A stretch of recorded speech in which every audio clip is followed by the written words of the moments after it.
Assalamualaikum warahmatullahi wabarakatuh. Saya Ahmad Arif Hidayat, LC MSI, dosen hukum perdata di Sekolah Tinggi Agama Islam Nurul Iman. Saya peserta PKDP tahun 2025. Mari kita belajar bersama tentang hukum perdata. Bagi kalian, teman-teman semua yang pengen ikut belajar bersama kami, mari bersama-sama belajar tentang hukum perdata. Assalamualaikum warahmatullahi wabarakatuh.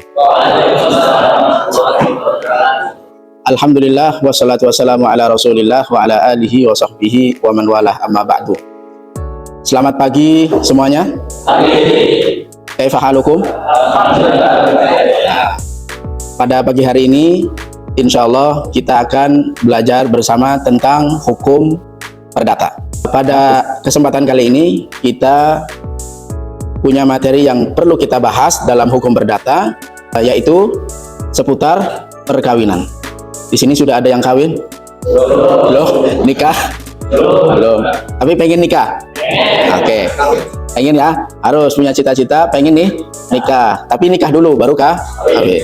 Oke, teman-teman semua, adik-adik mahasiswa AKI 3. Judul kita pada pagi hari ini adalah tentang memahami perkawinan di Indonesia. Ya. Yang pertama kita akan bahas adalah tentang perkawinan. Perkawinan adalah ikatan lahir batin antara seorang pria dan wanita.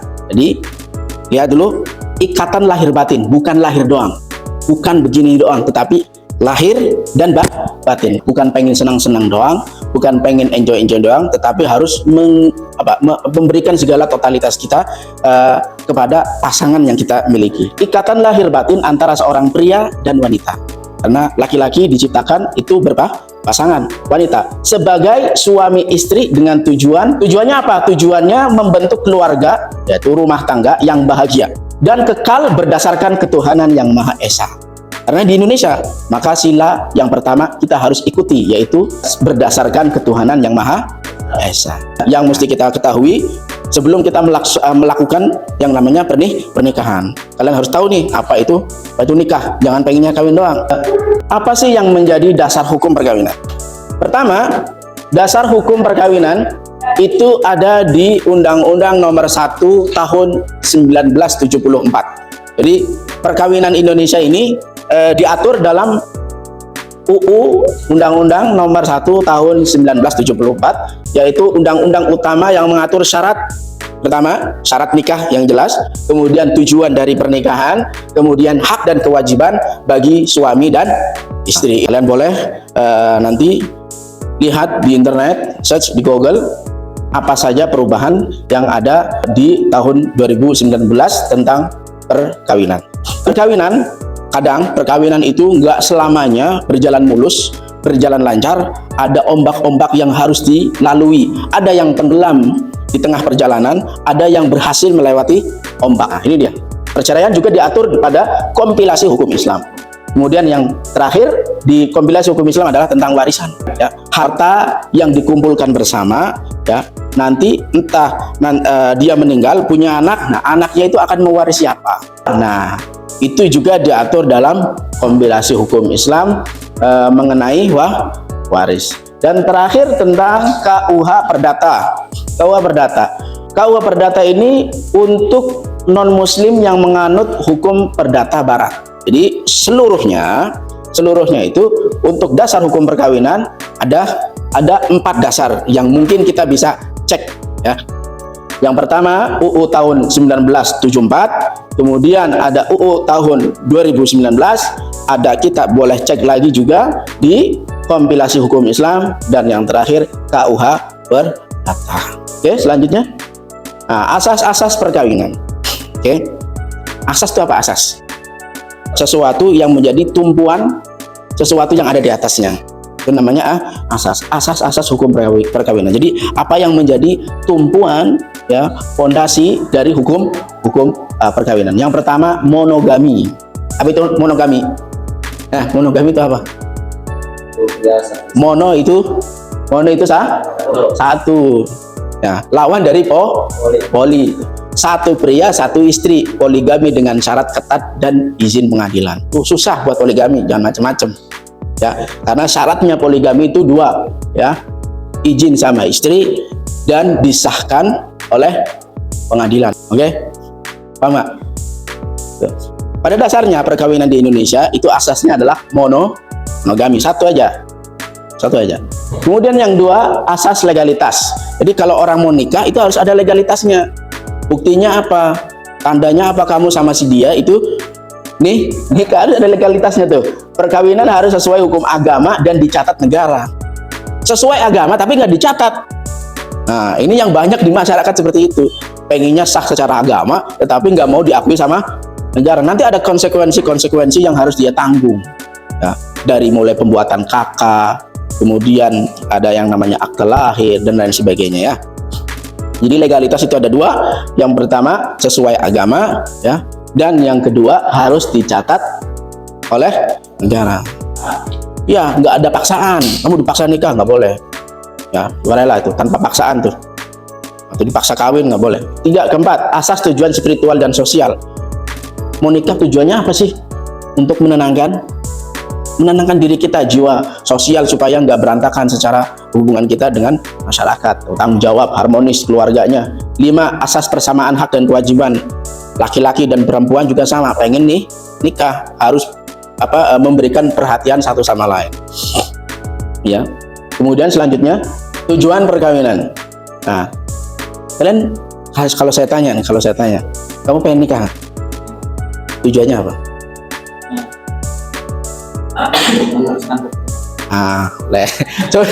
Coba lihat. Menurut pasal 1 dalam Undang-Undang tahun 1974, perkawinan adalah untuk membentuk keluarga. Keluarga di sini adalah rumah tangga yang bahagia, kekal berdasarkan Tuhan Yang Maha Esa. Ya, implementasinya adalah membangun kehidupan bersama, bukan hidup masing-masing. Emang di rumah sendiri bersama sama istri, tetapi setiap dari suami dan setiap dari istri pegang HP-nya masing-masing. Ya, enggak begitu. Jadi hidup bersama ya hidup bahagia bersama, susah juga bersama, sedih juga bersama, ditanggung suami dan istri itu. Membangun kehidupan bersama, bukan kehidupan masing-masing. Dan yang selanjutnya meneruskan keturunan, tadi yang kamu bilang bagus. Orang nikah tujuannya punya keturunan, punya anak. Coba kalau nggak punya anak, nah kalian punya harta megah, ya kan, hartanya banyak, investasi di mana-mana, tapi nggak ada keturunannya, siapa yang akan mewarisi?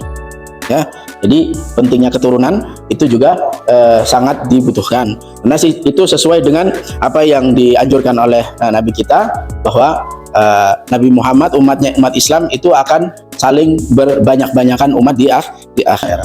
Rukun perkawinan. Nah, rukun. Tahu nggak rukun? Siapa yang tahu rukun? Siapa di antara kalian yang tahu apa itu rukun? Oke. Rukun itu adalah sesuatu yang harus ada ketika nikah. Kalau nggak ada satu, maka perkawinan dianggap nggak sah. Ya, harus datangkan walinya. Siapa wali yang utama, yang pertama dari perempuan? Bapaknya. Kalau nggak ada bapaknya, kakeknya dulu. Ya, kakeknya ada, masih hidup nggak?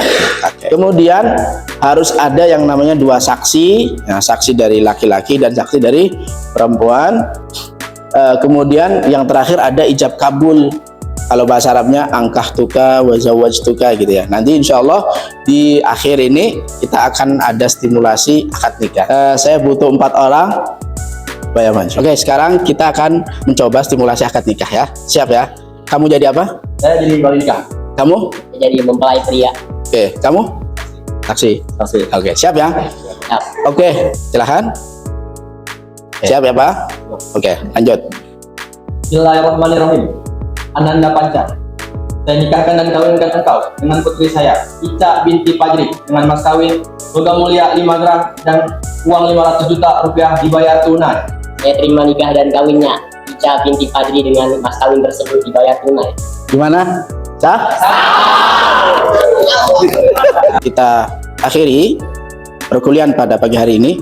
Saya bertanya kepada semuanya, kesimpulan atau apa yang bisa diambil dari materi pagi ini? Silahkan, siapa? Oke, boleh berdiri? Tanpa salam, langsung saja.